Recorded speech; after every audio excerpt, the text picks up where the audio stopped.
आज आपने देखा माननीय मुख्यमंत्री जी एक हफ्ता पहले जातिगत जनगणना कराए।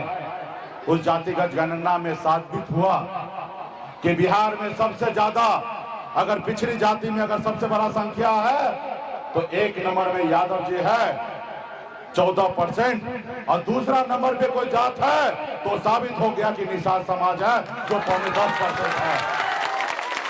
आप बताइए ना, एक नंबर वाला फंस हो या 2 नंबर वाला हो, लेकिन 1 नंबर वाला तो लालू जी कुर्सी पकड़ लिए, लेकिन 2 नंबर वाला को ट्रॉफी मिलना चाहिए, लेकिन आपने आज तक नहीं लिया।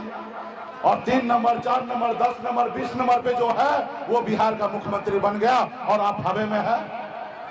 जब आप मैच होता है, जब मैच खेला जाता है तो जो जीता उसको ट्रॉफी दिया जाता है, और जो सेकंड होता है उसको भी ट्रॉफी दिया जाता है। लेकिन आप बिहार के सेकंड हैं, लेकिन आपको आज तक ट्रॉफी नहीं मिला क्योंकि आप अपने वोट को नहीं समझ पाए, अपनी ताकत को नहीं समझ पाए, जिसका कारण है कि आज आप इतना लाचार मजबूर हैं। भाई इसके लिए कौन जिम्मेदार है?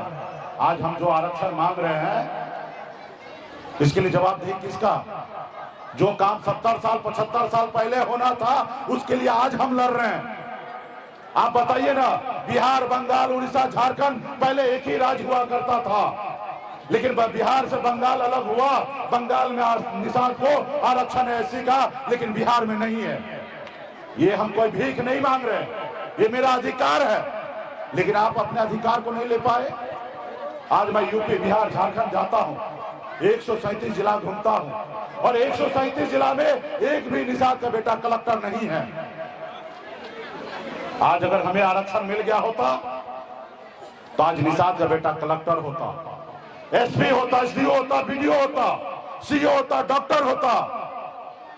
लेकिन आरक्षण नहीं मिलने के कारण आज आपके बच्चे सिर्फ मछली मारने के लिए मजबूर है, दूसरे के खेत में काम करने के लिए मजबूर है, अपने घर परिवार छोड़कर दूसरे प्रदेश में जाने के लिए मजबूर है। उसके लिए कौन लड़ेगा? आप ही को लड़ना पड़ेगा। अभी 4 महीने के बाद ठंड आएगा, 3 महीने के बाद दिसंबर जनवरी का महीना होता है, बहुत ठंड होता है बिहार में। लोग अपने घर से नहीं निकलते हैं क्योंकि ठंड लग जाएगा। लोग अपने कंबल से बाहर नहीं निकलते हैं, लोग अपने रजाई से बाहर नहीं निकलते हैं। लेकिन उसी जगह आपका बेटा, आपका भाई, आपका पति घर से बाहर निकलता है, मछली मारने के लिए तालाब में उतरता, पानी में, फिर मछली मारता है ऐसे ठंड में, फिर वो बाजार में बेचता है, तब उसके घर पे चूल्हा जलता है। आप बताइए ना, कितने मजबूर है आपका बच्चा? क्या उसका अधिकार नहीं है? जैसे दूसरे लोग अच्छी जिंदगी जी रहा है वैसे आपके बच्चे को अधिकार नहीं है अच्छा जीने के लिए? तो इसके लिए कौन लड़ेगा? आज आप देखते होंगे, आप बच्चे को जिंदगी जन्म तो देते हैं, जब बच्चा जन्म लेता निषाद कुल में, बचपन से लेकर बुढ़ापा तक वो गरीबी के जंजीरों में बंधा हुआ रहता है, कुछ नहीं कर पाता है। आज बिहार में निषाद ऐसा होगा, कम से कम 95% निषाद ऐसा होगा जो प्लेन पे बैठा नहीं होगा। 5% लोग बैठे होंगे। अगर बंबई जाना है तो 48 घंटा धक्का खा के जाएंगे क्योंकि उसके पास पैसा नहीं है, और जिसके पास पैसा है 2 घंटे में बंबई पहुंच जाएंगे।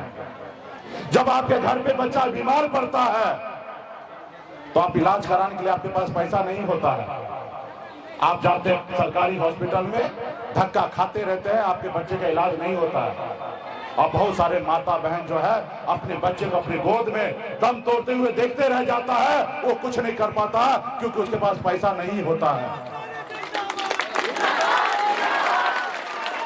वही जगह पे जो धनवान है, पैसे वाला है, अगर उसका बच्चा कोई बीमार पड़ता है तो प्राइवेट हॉस्पिटल में लेकर जाता है, उनको इलाज कराता है, उसको जिंदगी देते हैं। और आप क्या देते हैं? आप उनको मौत देते हैं। ये सबसे कौन लड़ेगा? कैसे लड़ाई होगा?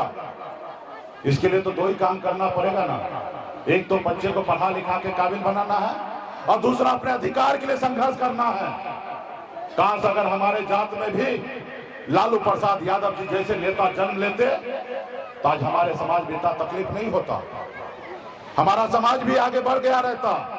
आज निषाद को आरक्षण मिल गया होता, और निषाद को आरक्षण मिल गया होता तो आज निषाद का बेटा भी कलेक्टर होता, पढ़ लिख कर आगे बढ़ा हुआ रहता। तो बाबू साथियों, माता बहन नौजवान साथी, समय आ चुका है। आप अपने हक अधिकार के लिए, आजादी के लिए लड़ाई लड़ना पड़ेगा। आज आपके पूर्वज ने शहीद हुआ तब देश आजाद हुआ। ये लड़ाई लड़ने के टाइम में अंग्रेज से कौन था? हमारे पूर्वज था, जिसको अमर शहीद जुब्बा सहनी के नाम से जानते हैं। ये लोग हमारे पूर्वज था। इस देश को आजादी इसलिए नहीं दिलाए कि हम गुलाम बन के रहे। उनका संकल्प यही था कि हमारे आने वाला पीढ़ी जो है वो सर उठा के जिए। इसके लिए लड़ना पड़ेगा। और आप कहेंगे कि हम गरीब है, लाचार है, हम क्या कर सकते हैं? आप बहुत कुछ कर सकते हैं साथियों।